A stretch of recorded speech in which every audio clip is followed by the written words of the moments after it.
Good morning, student. In our previous lecture, we have discussed about supercharging. So, what is the supercharging? In supercharging is nothing but the process of increasing mass or air fuel mixture supply to the engine. And then again, we have discussed how we are achieving the supercharging. Means to achieve the supercharging we have to use pressurize, means we have to pressurize the air or air fuel mixtures. So we are pressurizing is once we are pressurizing the air or air fuel mixture, so we with the help of that we are increasing the pressure of the air or air fuel mixture prior supplying to the cylinder. Means if you are increasing the pressure of the air or air fuel mixture, obviously density will increase. That we have explained how density is increasing if you are increasing the pressure, that we have seen in our previous lectures. So again, for supercharging we need a compressor, we have already discussed.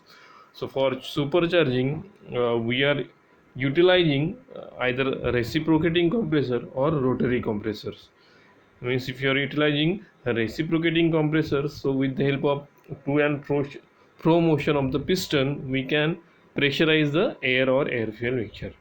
And again with the help of rotary motion of the rotary compressor, gear types, you can say the gear type, you can say the lobe and vane type.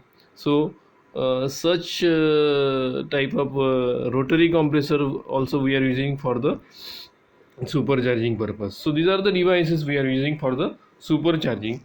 So apart from that, there are the different methods of supercharging are there. There are different methods of supercharging is there. So this is the first method of supercharging. So arrangement is given over here, and in this arrangement, this supercharging method, we are saying that this is the gear, this is the gear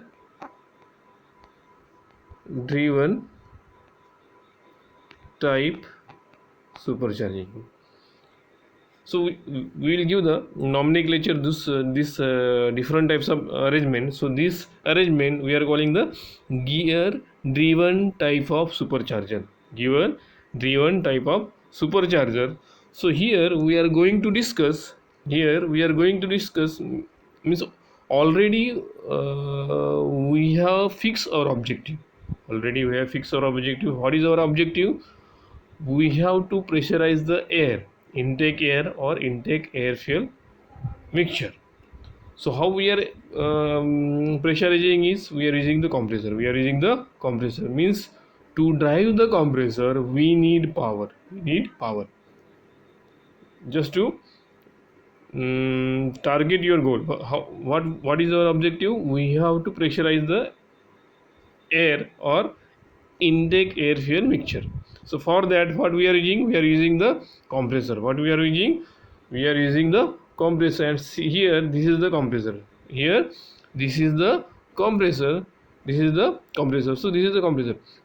Now, for running the compressor, we need a power. We need a work. We need a work. So how we are running the compressor, and how we are getting that power to run the compressor, that we'll discuss in different types of supercharging methods. So here, this is the gear driven supercharger. And here, how we are driving the compressor, what is our objective? How we are going to run the compressor, because this compressor we are going to use for pressurizing the ambient air or air fuel mixture coming from the throttle body, So here you can easily see that this compressor is coupled to the engine. See, this compressor is coupled to the engine through step up gear. So this is the step up gearing. So this is step up gearing. So in this arrangement, compressor is coupled with engine with step up gearing, and some part of engine power is utilizing to run the compressor, and this type of arrangement we are calling as a gear driven supercharger. And this is the whole arrangement of gear driven supercharger. So here this is the engine. What is it? This is the engine. This engine is connected to the compressor with step up supercharger, and this is the ambient air. This ambient air is coming to the compressor. Here it will get pressurized. Then due to the pressurization, the temperature will get increased, so that we are cooling the air after compressor, and then we are supplying to the engine. So obviously density will increase, and mass or volume of air will be increased, and that will supply to the engine cylinder. And in previous lecture we have seen that our objective to increase the suction volume. We have to increase the means whatever the volume of air suck inside the cylinder, that we are increasing. So we are using the compressor types of arrangement. So this is the first type of arrangement that we are calling as the gear driven supercharger. So this arrangement is we are calling gear driven arrangement. Now the next arrangement. So this is the second arrangement, and this arrangement is called as a turbocharger. So now we have already discussed the working of engine. Everybody knows the working of engine.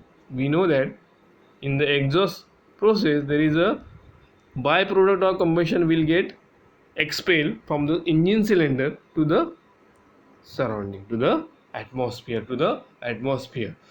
And we know that about 30% of heat input, whatever the heat input is liberated by combustion of the gases, if we are considering the 100% of input is evolved inside the cylinder, out of that 30% of heat goes with the exhaust gases. Means this exhaust gases, so this exhaust gas contain 30% of whatever the 30% of heat input generated inside the engine. So this 30% of heat liberated inside the engine cylinder we are utilizing to run the turbine. So now see what I said. What we are doing, we are using the heat, means this is the waste heat. Means if you are exhausting this byproduct of combustion to the surrounding, it is going to be waste. So this waste heat energy we are utilizing to run the turbine. And this turbine in turn will run the compressor. Now see, this is the waste heat energy. This waste heat energy we are supplying to the turbine, and this waste energy will supply to the turbine. Here expansion of that heat gases will be upper, and work will get produced, and this work we are supplying to run the compressor. And initially I told you that our objective is across the compressor, how we are going to run, and this arrangement we are calling as a turbocharging. So we can say that turbocharging is the process in which energy extracted from the exhaust gases is used by the turbine wheel to produce the mechanical work. And this work we are utilizing to drive the compressor. And this compressor will, what is the function of this compressor? This compressor will take the it is taking the ambient air. It is pressurizing it, and this, after cooling this pressure, we are supplying to the cylinder. That's what we are doing. we are increasing the density. As the density is increasing, so there will be the mass of charge will be increased, which will supply to the engine. As the mass of charge will increase, it will it will affect on many parameter of the engine, because if the mass of charge is increasing, volumetric efficiency will increase and power output will be increased. So many more parameter will be enhanced by pressurizing the inlet air, and this type of arrangement we are calling the turbocharger. And here the gas turbine is directly coupled to the compressor, which supply the extra air to the engine by compressing the ambient air. Now this is the second. Then we can see the third one. So now just you analyze this diagram. What is shown here? What is our objective? What is our objective? Objective is to see how compressor is run. How compressor is going to run. So here you can see that this type of engine is called coupled. We are saying this is coupled. So how many components are coupled? You see here. This is the first one is engine, second is turbine, and third is compressor. So this is the coupled engine, gas turbine, and compressor turbocharger. Supercharger. So this is the coupled engine, turbine, compressor type supercharger. So here the engine, gas turbine, and compressor are coupled with the help of gearing. So here we are coupled with the help of gearing. We are coupled engine, turbine, and compressor with the help of gearing. So here now you can see that. Now what we have to do in first type of method, means gear driven supercharger, we have utilized the sum of the power from the engine to run the compressor. In second, that is the turbocharger, we have utilizes the work output from the gas turbine to run the compressor. So here we are utilizing either engine power or turbine power to run the compressor. So we can say that if the output of the gas turbine, case 1, you take the case 1, if the output of the gas turbine is not sufficient to run the compressor, what we will do? We will utilize the sum of the power from the engine. We will utilize the sum of the power of the engine, so that compressor will run and it will supercharge the engine. Now if the second case, if the gas turbine is developing more power than required to compress the air, then what we will do? This excess power will fade. This excess power will fade to the engine. So this is the case 2. In case 1, if turbine is not producing the power required for the compressor, at that time what we will do? We will utilize the compressor coil. And case 2, if the turbine is developing more power than required for compress the air, then excess power will supply to the engine. So this is the third one. This is the third method, and this method we are calling coupled engine, turbine, and compressor types supercharger.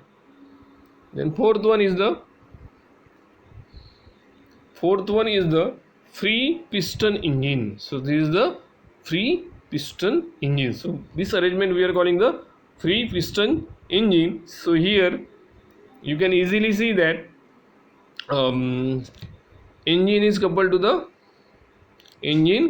the compressor with the help of step up gearing. Again there is a turbine, so exhaust gas is supplying to the turbine, so obviously there will be the power output will be here at the output of the turbine.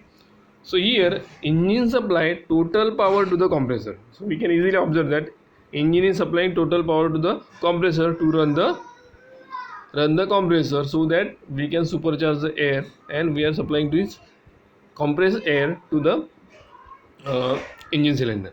At the same time, exhaust gases from the engine drives the gas turbine, and there will be the power output is there. So this power output we are utilizing for operating any load, outside load. So we are so free this arrangement we are calling the free piston type. So now these are the arrangement we have discussed over here. So now already we have discussed what is the turbocharger. So we can say that nearly 30% of heat energy from the 100% heat energy liberated inside the cylinder is there inside the exhaust gases. Means we can say the exhaust gases carry about one third of the that. So we can say that there is a nearly one third. So exhaust gases carry about one third of the total energy generated in the engine cylinder. In order to utilize this energy, hot gases can be allowed to expand further in the gas turbine. This is we have already discussed. We are expanding the gases inside the gas turbine, and it will give work output, and its work output can be utilized to drive the supercharger, means compressor. We are utilizing the to drive the compressor, and this system of supercharger coupled to turbine is called turbocharger. It's called turbocharger. So we have discussed this also. So what are the advantages of the turbocharger? Turbocharger does not consume engine power. So we have already seen that the turbine power we are utilizing for running the supercharger. No gearing required between the turbine and the compressor. We are using the single shaft. Gain in power at nominal cost. Exhaust energy, which is one third of total energy generated in the engine, is gainfully utilized rather than it is wasted. Exhaust noise level is reduces, obviously. Suitable for high speed engine. What are the disadvantages of turbocharger? Increase in fuel consumption at low power outputs. Total cost of unit is increases. So these are the two disadvantages of superchargers are there. Now this is the variable geometry types of turbochargers. So now we have already discussed here the turbocharger. We have already discussed the turbocharger. Now you think now we have to for understanding variable geometry type turbocharger, we have to compare. What we have to? We have to compare first. So which two entities are we are going to compare? Variable fix versus variable. Now this two terminology we are going to compare to understand the variable geometry turbocharger. So now if I am saying the fix, so I can say that fixed geometry turbocharger. I can say that fixed geometry turbocharger, the turbocharger just we have discussed before, that is the fixed type. Means the blades of the means we can say that if you are considering the centrifugal pump, just you imagine the centrifugal pump. There will be the inlet will be there, then volute casing will be there, and then impeller, and over the impeller there will be the blades will be there. So normally we are not varying the airflow coming to the turbine, so that is fixed. So now if you are fixing the blades, and if you are fixing the volute casing, you are fixing the airflow inlet to the turbine, so that we can say that there is a fixed type of fixed geometry turbocharger. So now if you are designing this fixed geometry turbocharger, so for that you cannot design the fixed geometry turbocharger for the over range of speed, for the all over range of the speed. Now we are utilizing this turbocharger. This turbocharger is connected with the engine, and engine speed will be vary depending on the load. At the starting, the speed of the engine will be lower. In between, there will be the medium speed of engine will be there, and for higher load, if load is higher, there will be the higher speed of engine will be there. Now you cannot design this fixed geometry turbocharger for all range of speeds. So now if you are not able to design the fixed geometry turbocharger for over range of speed, what we have to do? We have to design the fixed geometry turbocharger for single speed, so that we can design the fixed geometry turbocharger for low speed engine, or medium speed engine, or high speed engine. So you have to select it, then only you can design the fixed geometry turbocharger. If now we'll take the two cases, we'll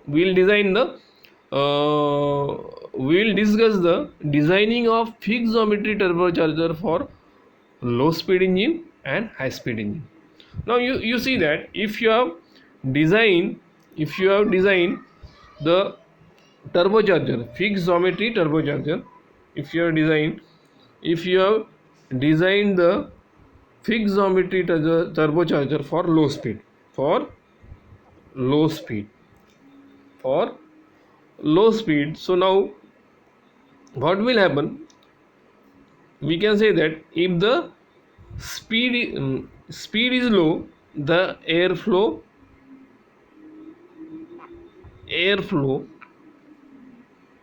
to the turbine will be low. It will be low, and it will be low. So if the fixed geometry you are designed for low speed, so obviously as the speed of the engine is low, the airflow, means exhaust airflow, I am saying the exhaust airflow to the turbine will be low, and to run the turbine we need a higher flow. So instead of we cannot increase the flow, so what we'll do? We'll pressurize it. What we'll do? It will pressurize, and as the pressure we have to increase the pressure of the airflow, means we have to increase the pressure of the airflow. If you are increasing for this low pressure, the pressure will be low, and as the pressure is lower, so this pressure we are calling the inlet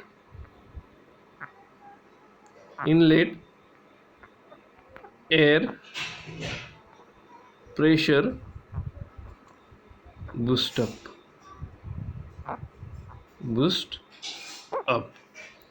Now this inlet pressure boost up is required inside the cylinder. Now this inlet pressure boost up, now what I am saying, inlet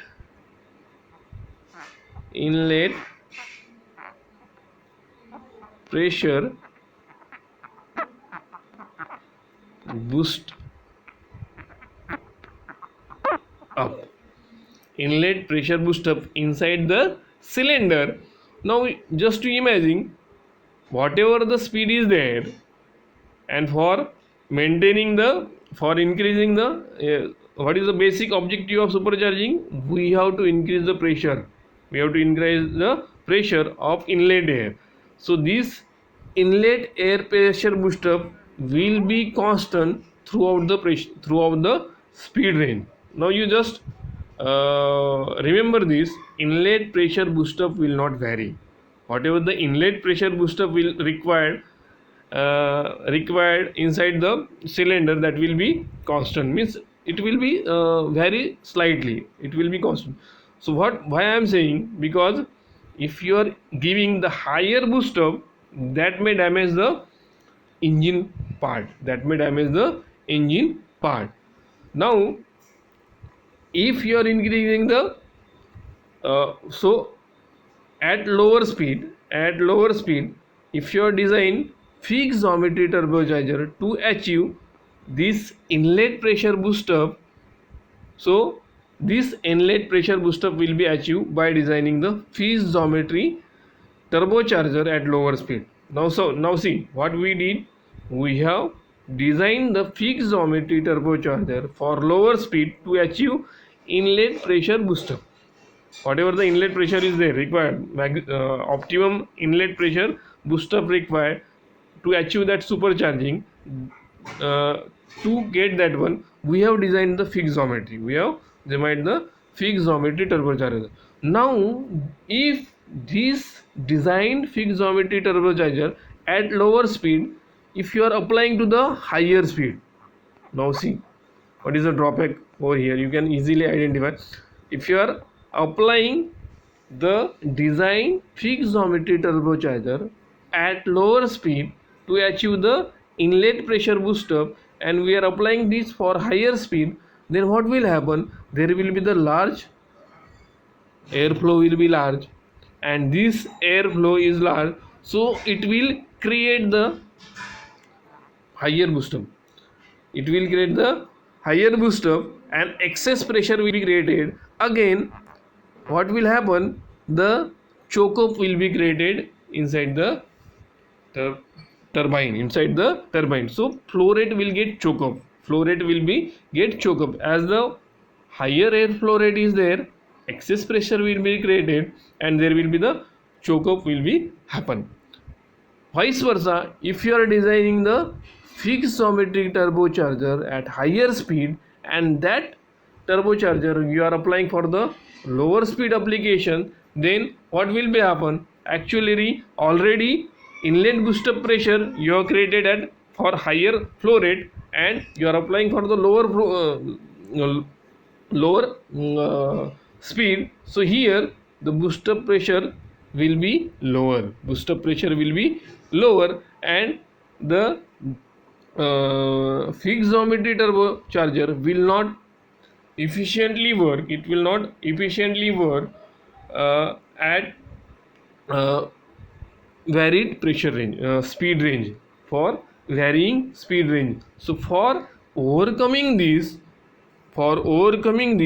we are going to use the variable geometry turbocharger. We are going to use the variable geometry turbocharger. So here what we did, we are using, instead of fixed blade, we are using the variable movable vane. So here we are using the movable vane. So here what we are doing, we are using the movable vane, and this movable vane are controlled by the actuator. It is controlled by the actuators. It is controlled by the actuator.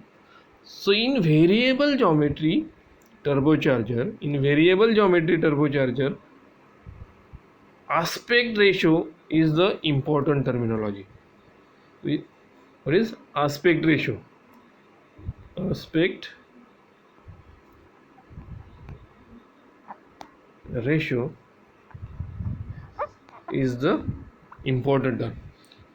So for understanding the working of the variable geometry turbocharger, you should know the what is the aspect ratio. Now what is aspect ratio? It is the cross sectional area of, it is the ratio of, what is it? Is the ratio of A by R. So it is the A by R.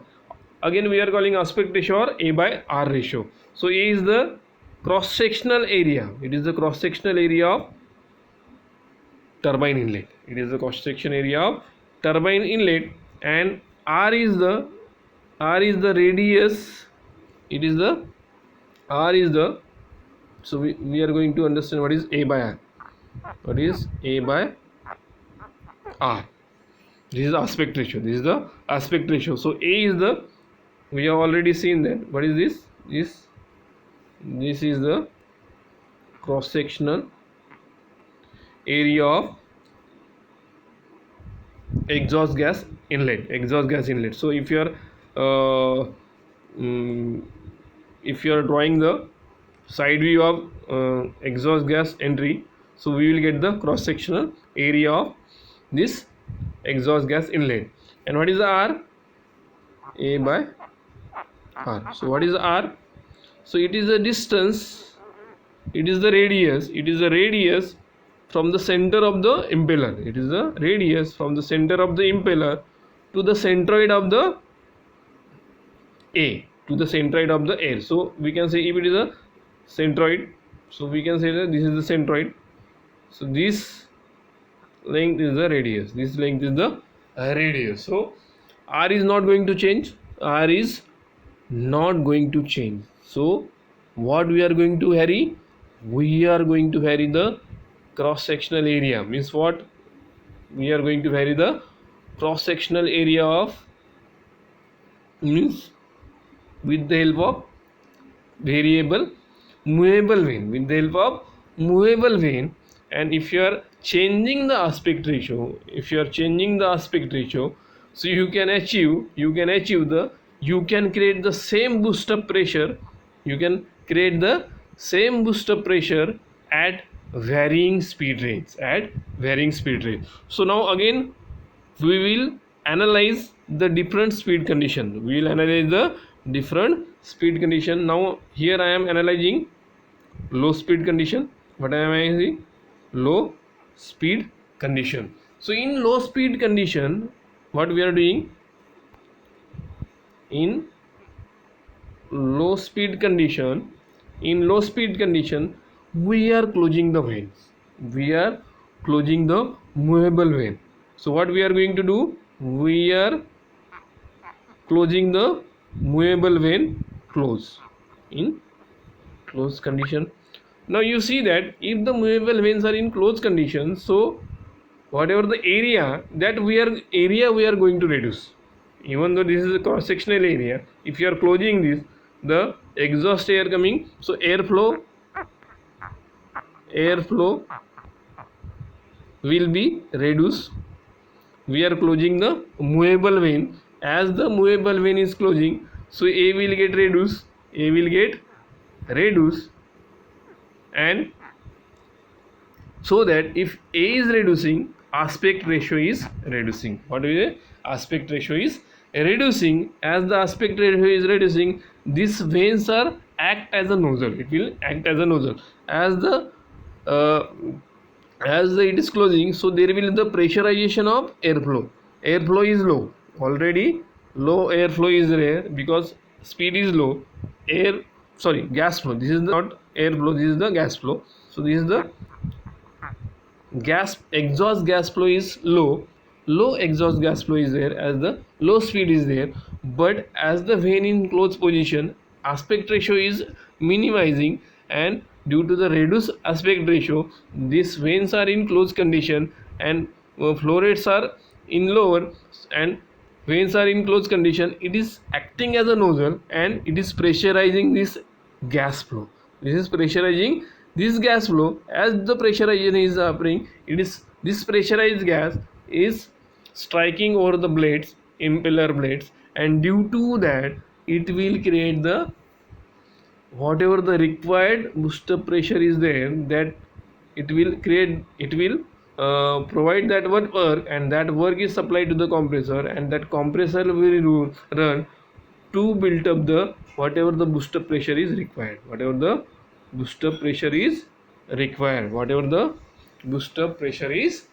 So this is the case of low speed. Now in case of high speed, so obviously exhaust gas flow will be high. Exhaust gas flow will be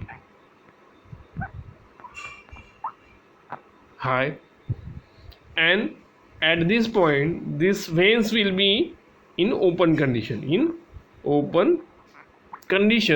As the exhaust gas flow are high and veins are in open condition, so there will be no pressurization will occur across the vein. It will not act as a nozzle. It will be act as a diffuser. Or parallel diffuser will be there, not a nozzle or not diffuser. So here as the exhaust flow is high, pressure is more higher. Already the pressure created by the high flow exhaust flow rate of gas, high flow of exhaust gases, it will create the nearly similar pressure whatever the pressure created in during the low speed by acting the vane as a nozzle. So these are satisfied.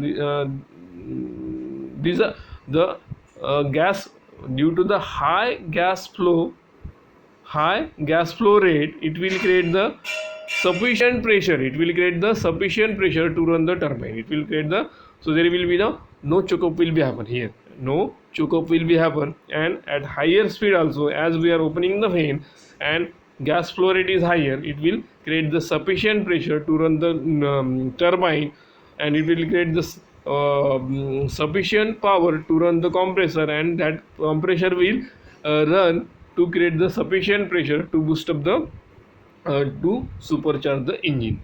So we can see that with the help of this movable vane, and this movable vane are controlled by the actuator, and actuator is controlled by the engine control unit, and engine control unit is getting the different signals from different sensors, and depending on that it will open the vane exactly whatever the amount of opening is required.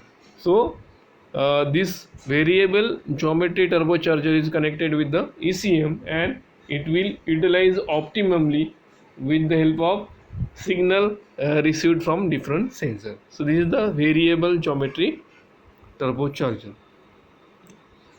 So, so we can stop over here. We'll take the other topic in our next lecture. Thank you.